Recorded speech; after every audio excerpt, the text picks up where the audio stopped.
सबका न्याय करने वाले तो भगवान हैं। वही हैं जो सभी जीवों के कर्मों के अनुसार उन्हें फल देते हैं। राजा होते हुए आप जो न्याय करते हैं वो तो एक निमित्त मात्र है। जी। ये देखो, महादत्त राजा और उनकी बहन माया रानी को हमें छोड़कर एक बच्चे से उपदेश ले रहे हैं। और ये बच्चा ऐसे राजा रानी को उपदेश भी क्या देता होगा? इस तरह परमात्मा को साक्षी मानकर कार्य करोगे तो राजधर्म का पालन भी होगा और आत्म कल्याण भी होगा। जी नीलकंठवर्णी।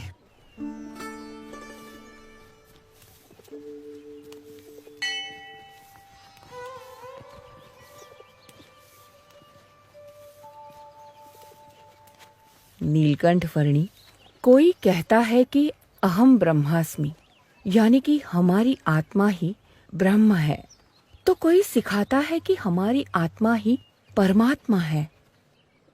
यदि ऐसा ही है तो हमें अपने अंदर परमात्मा का साक्षात्कार या कोई अनुभव क्यों नहीं होता है? वास्तव में आत्मा, ब्रह्म और परमात्मा एक ही नहीं परंतु तीन अलग-अलग तत्व हैं। जैसे म्यान और उसके अंदर रखी हुई तलवार अलग-अलग वस्तुएं हैं, वैसे ये शरीर और उसके भीतर बसी आत्मा दोनों अलग-अलग तत्व हैं। आत्मा ही आपका वास्तविक स्वरूप है, जो इस नाशवंत शरीर के सभी लक्षणों और भावों से स्वतंत्र और अप्रभावित है। आत्मा यानी जीव से परे ईश्वर तत्व है, ईश्वर से परे माया है और माया से परे ब्रह्म तत्व है, और इन सब से परे एक तत्व है सर्वोपरि परब्रह्म परमात्मा। सर्वकर्ता हर्ता सर्वज्ञ ऐसे परमात्मा अपनी सर्वव्यापक शक्ति से आपकी आत्मा में भी अखंड विराजमान होते ही हैं। परमात्मा की कृपा से और ब्रह्म के यथार्थ संग से श्रद्धा और विश्वास रखकर योग्य साधना करने से स्वयं की आत्मा का ब्रह्म के रूप में दर्शन होता है और उस ब्रह्म में परब्रह्म परमात्मा का साक्षात्कार भी होता है। अवश्य नीलकंठवर्णी।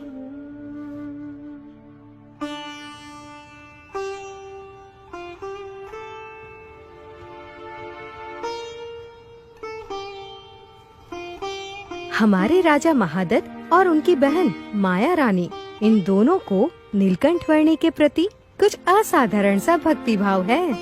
हाँ, तभी तो वे जब नीलकंठवर्णी जी हमारे बुटोल नगर से बिना बताए विदा हो जाते हैं, तब हर बार किसी भी प्रकार से उन्हें ढूंढकर वापस ले आते हैं। हाँ, देखना, अब तो नीलकंठवर्णी जी जन्माष्टमी का उत्सव भी यहीं मनाएंगे और हम सब के प्रेम के बंधन में बंधकर हमेशा के लिए यहीं बस जाएंगे। नीलकंठवर्णी को बांध कर रख सके ऐसा तो कौन सा बंधन हो सकता था।